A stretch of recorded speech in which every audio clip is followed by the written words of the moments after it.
नमस्कार दोस्तों, आप सभी का स्वागत है फिर से हमारे यूट्यूब चैनल में। मैं हूँ यशवंत कुमार। आज मैं सेगमेंट में जो आगे की ओर बढ़ेंगे आज इस वीडियो में, यह वीडियो जो हमारा है वो वीडियो में आज हम लोग विद्रोह को जिक्र करते हुए, लास्ट वीडियो में भी हमने 4-5 वीडियो को विद्रोह के बारे में हम लोग देखा था। आज जो हमारा इस वीडियो है, इस वीडियो में हम लोग गढ़वाल विद्रोह और पहाड़िया विद्रोह के बारे में आज हम लोग पढ़ेंगे। हम देखेंगे कि ये पहाड़िया विद्रोह क्यों हुआ और ये गढ़वाल विद्रोह क्यों हुआ। तो सबसे पहले हम गढ़वाल विद्रोह की बात करेंगे। तो गढ़वाल विद्रोह जो हुआ है वो रामगढ़ के घटवालों द्वारा किया गया है। तो कहाँ के घटवालों द्वारा किया गया है? तो रामगढ़ के। देखिए, घाटियों के आसपास रहने वाले लोगों को घटवाल बोला जाता था।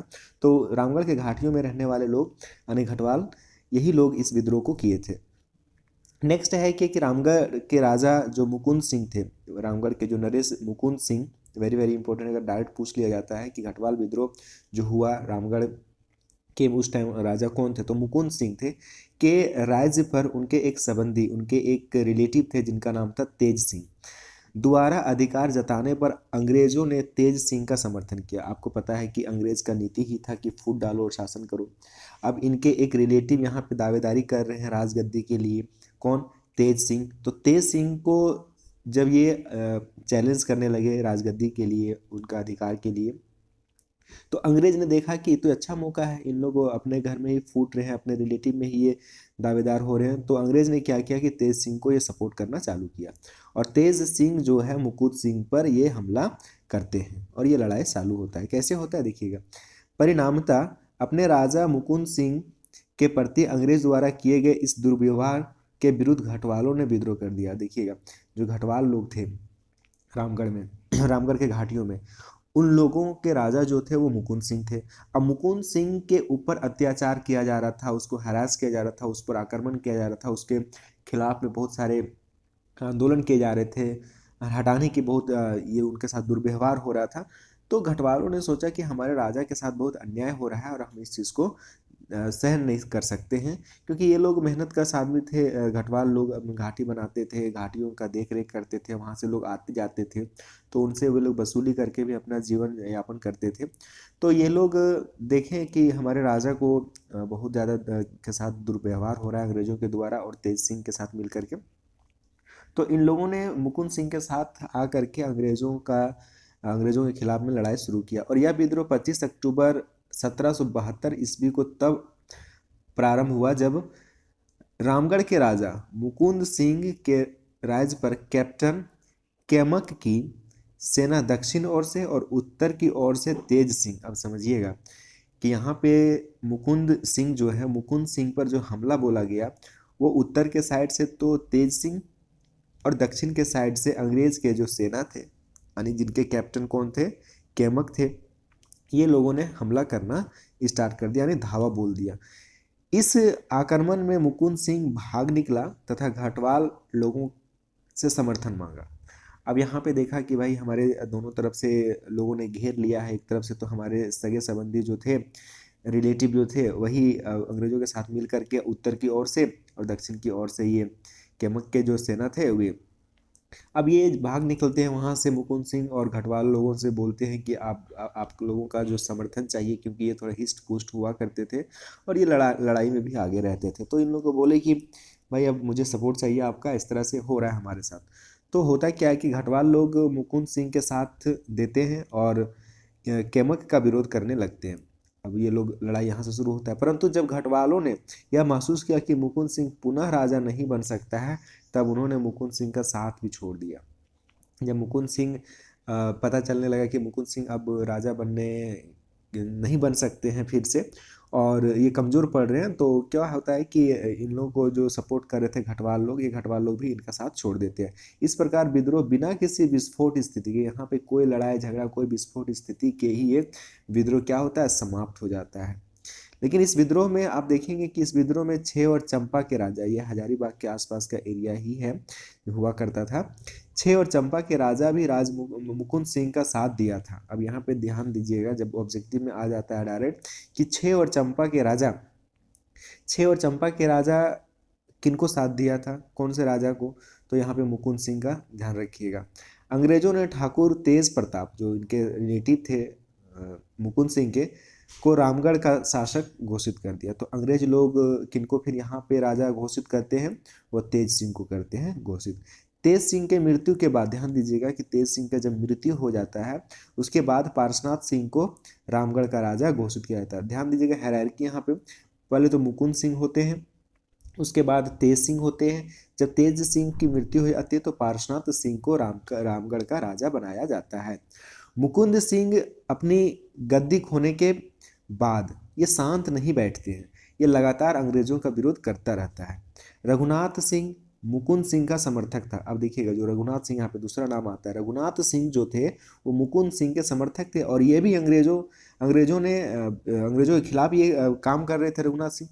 तो अंग्रेजों ने बहुत बार कोशिश किया कि रघुनाथ सिंह से समझौता कर ले, कुछ बात कर ले, है ना, लेकिन रघुनाथ सिंह ने हमेशा इस चीज़ को इनकार किया। तो इसका फलस्वरूप इसका रिजल्टेंट क्या होता है, लास्ट में रिजल्ट क्या होता है कि एकरमैन और डेनियल कि इन लोगों का कंबाइंड कोशिश से, इन लोगों का संयुक्त प्रयास से रघुनाथ सिंह को गिरफ्तार कर इसे चटगांवा भेज दिया जाता है। ध्यान रखिएगा, ये नाम याद रखिएगा कि रघुनाथ सिंह को अरेस्ट करके कौन सा का जगह भेज दिया जाता है, तो चटगांव भेज दिया जाता है। रामगढ़ में अशांत माहौल के कारण कैप्टन क्रॉफर्ड ने रामगढ़ की रक्षा की जिम्मेदारी सौंपी गई। अब यहाँ पे देखिए रामगढ़ में तो ऐसे भी उथल पुथल मचा हुआ था, अशांत माहौल था, तो इसको शांत करने के लिए जो रक्षा की जो जिम्मेदारी दिया गया था वो किनको दिया गया था, यहाँ पे याद रखिएगा कैप्टन क्रॉफर्ड को। कैप्टन क्रॉफर्ड को, ये ऑब्जेक्टिव में डायरेक्ट आ जाते हैं कि किनको सौंपा गया था रक्षा की जिम्मेदारी। लास्ट लाइन में अगर हम देखें इस विद्रोह का, तो रामगढ़ में अशांत माहौल के कारण अब वहाँ पे बहुत सारा पॉलिटिकल टर्मोइल हो गए थे, उथल पुथल हो रहा था, है ना, सोसाइटी स्टेबल नहीं थी। तो वहाँ के जो रैयत लोग थे, रैयत वहाँ पे जो किसान लोग थे जो काम करते थे, तो देखते देखते वहाँ पे क्या होने लगे, वे लोग पलायन होने लगे, एक जगह से दूसरी जगह जाने लगे। तो अब जब वहाँ रैयत ही नहीं रहेंगे तो अंग्रेज को टैक्स कौन देगा भाई। तो उस कंडीशन में वहाँ के जो उप कलेक्टर थे, उप कलेक्टर कौन थे, जी डलास, याद रखिएगा नाम, जो जी डलास थे, वो वो ब्रिटिश सरकार से विनती करते हैं, उनसे एक रिक्वेस्ट करते हैं कि रामगढ़ के राजा को जो राज वसूली से मुक्त कर दिया जाए। अब उनसे जो टैक्स वसूला जाता था, जो राज वसूला जाता था, उससे उसको मुक्त कर दिया जाए और राजस्व वसूली के लिए प्रत्यक्ष बंदोबस्त की व्यवस्था की जाए। और किस तरह की व्यवस्था की जाए, प्रत्यक्ष बंदोबस्त की व्यवस्था की जाए राज वसूली के लिए। तो ये था हमारा पूरा घटवाल विद्रोह का। घटवाल विद्रोह में जितने भी नेम इंपॉर्टेंट है, किन किन के बीच ये विद्रोह हुआ था, है ना, इसमें से कौन कौन से रक्षा के सुरक्षा लिए थे, कौन कौन से इसमें अंग्रेजों की तरफ से जो ऑफिसर्स नियुक्त किए गए थे, इन सब चीज़ों को याद रखना है।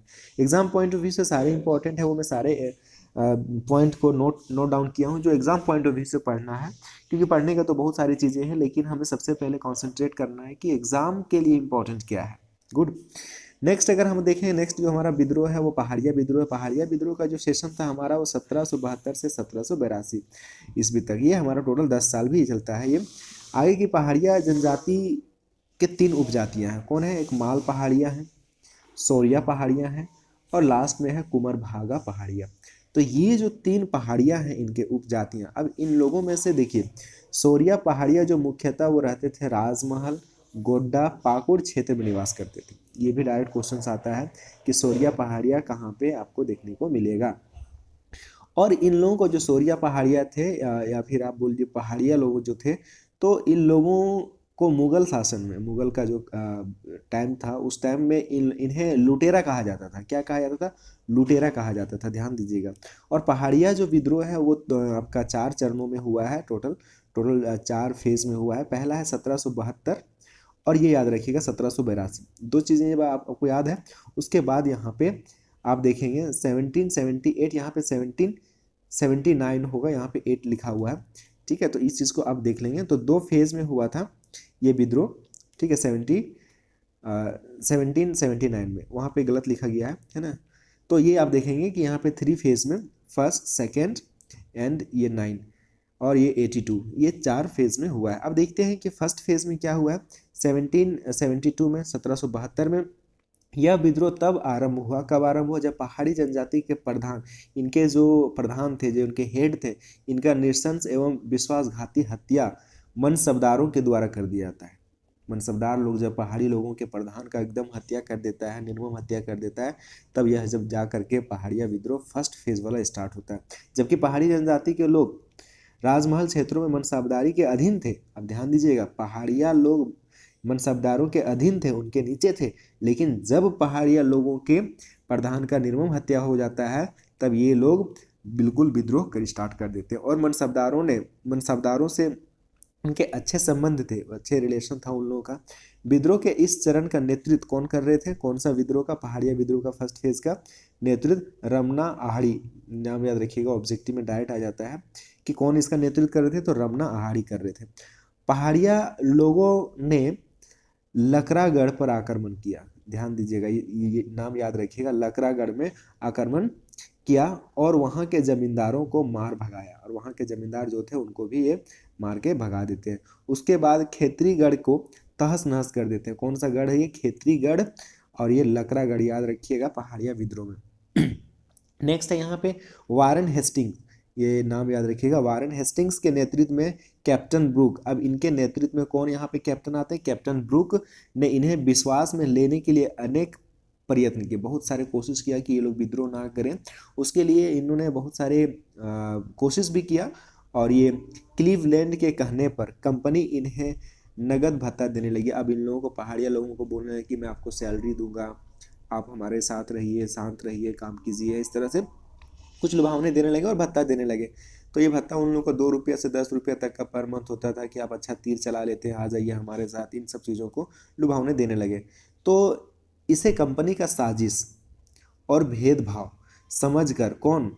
जगन्नाथ देव के नेतृत्व में। अब यहाँ के जो लोग थे वो समझने लगे, जगन्नाथ देव, कि भाई ये तो भत्ता दे करके इन लोगों को लुभावन कर रहा है इन लोगों के साथ, और इन लोगों को एक बार साजिश है और भेदभाव है कि कुछ लोगों को दे रहे हैं, कुछ लोगों को नहीं दे रहे हैं। तो ये जगन्नाथ सिंह के नेतृत्व में फिर क्या होता है? जगन्नाथ देव के नेतृत्व में पहाड़िया लोगों ने विद्रोह कर दिया। फिर यहाँ पे इन लोग विद्रोह करते हैं।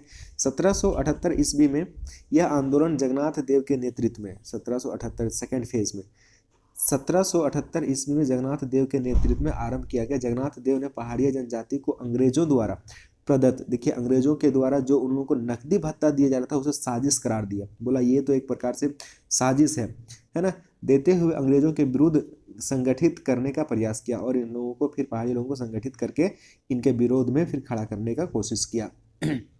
आगे क्या है कि अंग्रेजी सरकार के कौन? क्लीवलैंड द्वारा पहाड़ी जनजातियों के लोगों को विश्वास में लेने हेतु इस प्रकार के नकदी भत्ते देने की घोषणा तो की थी। लेकिन अब क्या होता है कि थर्ड फेज में हम लोग पहुंचते हैं। थर्ड फेज का जो लड़ाई है तीसरे चरण का, वो होता है 1779 में। अब यहाँ पे क्या होता है कि देखते चलते हैं, होता है ये सारी चीज़ें। अब यहाँ पे देखते हैं कि 1781 से 1782 ईस्वी में विद्रोह जो महेशपुर की रानी, यहाँ पे नाम याद रखिएगा, ऑब्जेक्टिव में कई बार ये क्वेश्चन आ चुके हैं झारखंड के एग्जाम में। महेशपुर की रानी कौन थी? सर्वेश्वरी ने नेतृत्व में आरंभ किया, इनके नेतृत्व में आरंभ हुआ। कौन सा? लास्ट वाला जो फेज था, वह जो लड़ाई था, उसमें रानी सर्वेश्वरी ने इसको लीड किया था। और यह विद्रोह क्यों लीड कर रही थी? क्योंकि ये दामिनी कोह के विरोध कर रही थी। क्योंकि संथाल लोगों का और आदिवासी लोगों का जो जमीन हुआ करता था जिसमें वो लोग खेती बाड़ी करते थे, तो उसको सरकार, उसको क्या करती थी ब्रिटिश सरकार की, आपको इसके दामिनी कोह घोषित कर दिए थे। और दामिनी ये कोह घोषित करने के बाद, उसे बदल देने के बाद, वह जो है संपत्ति, वह जो खेत होता था, वह जो जिसमें लोग काम करते थे अपना खेती, अपना जीवन पालन के लिए, वह संपत्ति बिल्कुल सरकारी संपत्ति हो जाता था। तो ये चाहती थी कि इस तरह की चीज़ों जो सरकार कर रही है, दामिनी को कर दे रही है ज़मीनों को, उसको नहीं चाहती थी कि वो चीज़ हो। तो ध्यान रखिएगा कि महेशपुर की रानी सर्वेश्वरी ने नेतृत्व किया था अंग्रेजों के खिलाफ पहाड़िया विद्रोह में, लास्ट फेज में जो था। और ये किस लिए था? दामिनी कोह के लिए। और दामिनी कोह का मतलब क्या है कि जो जितनी संपत्ति थे उन लोगों का वो सरकारी घोषित हो जाना। 1790 से लेकर के 1810 ईस्वी के बीच अंग्रेजों द्वारा इस क्षेत्र में बड़ी संख्या, लास्ट ध्यान दीजिएगा कि 1790 से लेकर के 1810 ईस्वी में जो बड़ी संख्या में संथाल थे उनको बहुसंख्यक बोल दिया, उनको आश्रय दिया गया बहुसंख्यक का। और साथ ही साथ 1824 ईस्वी में अंग्रेजों द्वारा पहाड़िया जनजाति को अल्पसंख्यक के रूप में आश्रय दिया और उनके भूमि जो दामिनी कोह के नाम को लेकर के सरकारी संपत्ति घोषित कर दिया। तो ये था हमारा बिल्कुल पहाड़िया विद्रोह का पूरा सेगमेंट। आपने यहाँ पे देखा कि घटवाल विद्रोह को आपने देखा कि घटवाल विद्रोह जो 1772 से लेकर के 1773 ईस्वी तक था। और पहाड़िया विद्रोह को भी हम लोगों ने यहाँ पे जिक्र किया इस वीडियो में। और यह वीडियो हमारा दोही विद्रोह के से आश्रित था। यहाँ तक देखने के लिए वीडियो को बहुत बहुत धन्यवाद आप सभी को। Thank you very much.